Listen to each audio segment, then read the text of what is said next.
Hi, everybody. This is Tony Khan, the producer and director of Morning Stories from WGBH in Boston. We were thinking about what we could tell you by way of a morning story for Memorial Day. Well, war is what Memorial Day is all about. And if the lesson of history, in fact, is that once you learn it, you don't repeat it, well, war is one lousy teacher. We go to war again and again and again. In a sense, war really never stops because it keeps on having repercussions in people's lives, many of them bad, but every once in a while some of them surprising and good.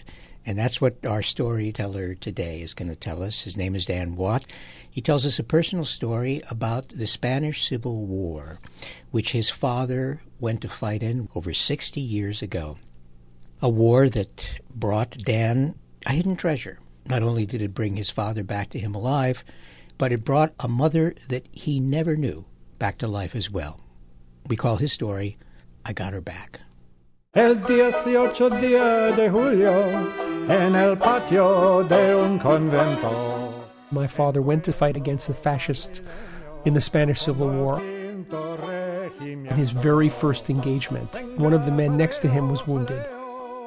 I rushed over, tore his clothes off, and started bandaging him when I felt a sharp sting through my left hand and right shoulder. A bullet grazed his chest and went through his left arm. And he used to show me the scars, both of those scars.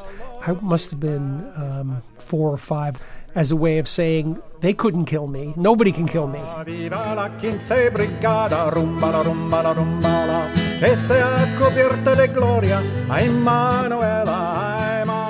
I think he felt fighting for freedom in Spain was the most important thing he'd ever done in his life. Ruth, I had taken the test of fire and passed. When he came back from Spain, about a year and a half later, I was born, and my mother, Ruth, died 5 weeks after I was born. They never mentioned her. They never talked about her. And I grew up thinking my stepmother was my mother. My father put all her things into a box that he never mentioned to me, and put my mother, Ruth, out of his life. But for us there is no complaining. Winter will in time be past. One day I have a home in New Hampshire. In 2001, some members of the state legislature wanted to put up a plaque honoring 12 men from New Hampshire who had fought in the Spanish Civil War. The conservative newspapers in New Hampshire put out editorials against this. I wanted to make the case that these men deserved to be honored. And my wife came up with the idea, well, maybe we can find some of your father's letters. And we have a friend who's a folk singer, and he knows the songs of this era. You could read some of your father's letters and sing some songs. There is an old cookhouse not far away, where we get sweet damn 3 times a day. I was not prepared for what I found.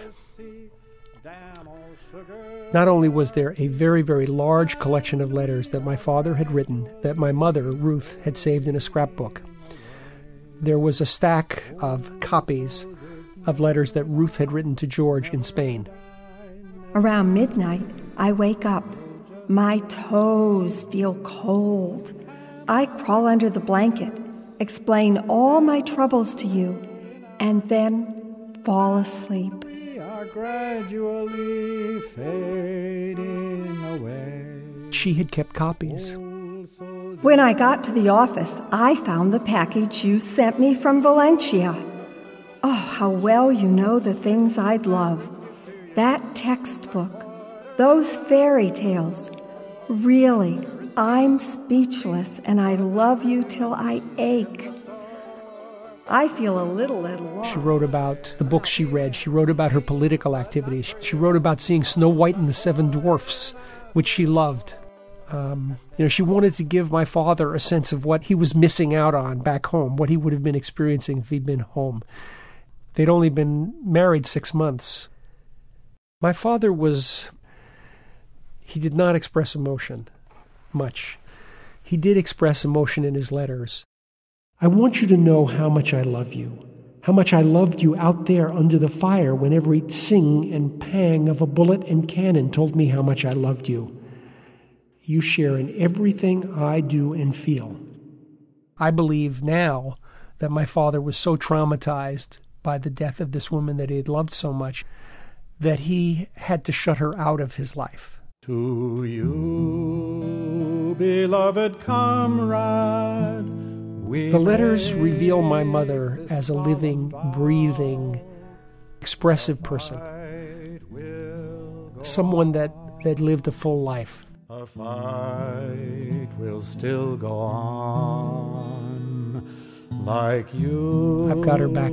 beloved comrade. We make And then this solemn vow. I get out all your letters, and gradually, as I go from beginning to end, I begin to thaw, and my heart starts singing, and my head clears up. Go on. The fight will still go on.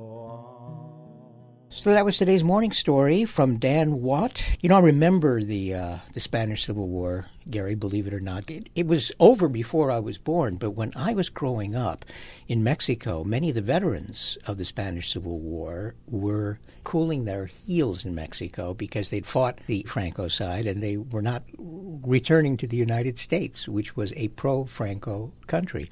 I remember Ay Manuela especially, a beautiful song.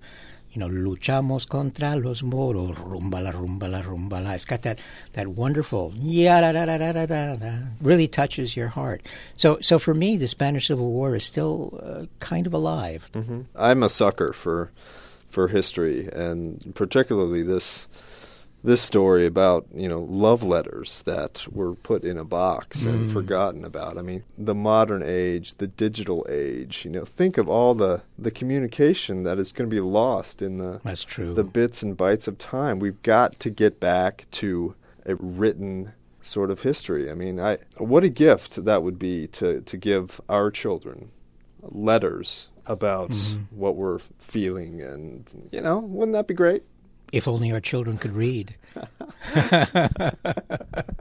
No, it would be. You know, and there's something about a letter as an artifact. It is an expression of not only your heart but your hand, and there's a physical presence. I've read letters that were left behind by people that I did not know, and it was a way of getting to know them, to just see the paper that they chose, and even the way that they scented the paper. That's the thing about electronic communication. You know, it's rather heartless. I mean, it lacks some soul there that is really translated through ink on a page. And just a thought for the day. Thought for the ages, Garrett. I was talking to some people at the Conservation Center at the Getty Museum, and they study this whole business of what lasts through time.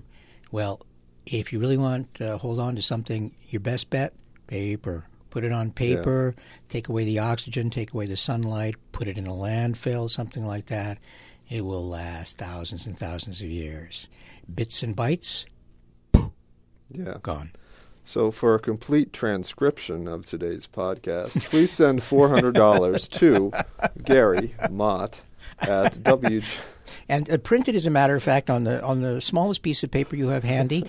Sometimes you'll find them in your wallet. They can be green, and they often have numbers on them and lovely pictures of presidents. Cashier's checks are fine, too, really. And while we're waiting for that kind of support, let's express our gratitude to the money that is, in fact, in hand and that we get by way of support of Morning Stories from Ipswitch. Ipswitch is a leader in file transfer software. You can reach them at www.ipswitch.com.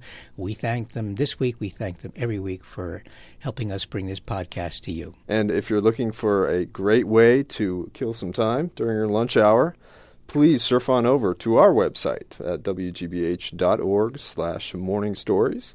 We'll be delivering another downloadable file full of wealth and meaning and a savory blend of... Tony, help me out here. Oh, I was kind of wondering if that sentence would ever end. Oh, well, let's just cut to the chase. Goodbye and thank you. And I was envisioning what I'd write if I were to write this to you. There isn't enough paper. Well, in any event, thank you very much for listening, and we'll see you next Friday. Bye.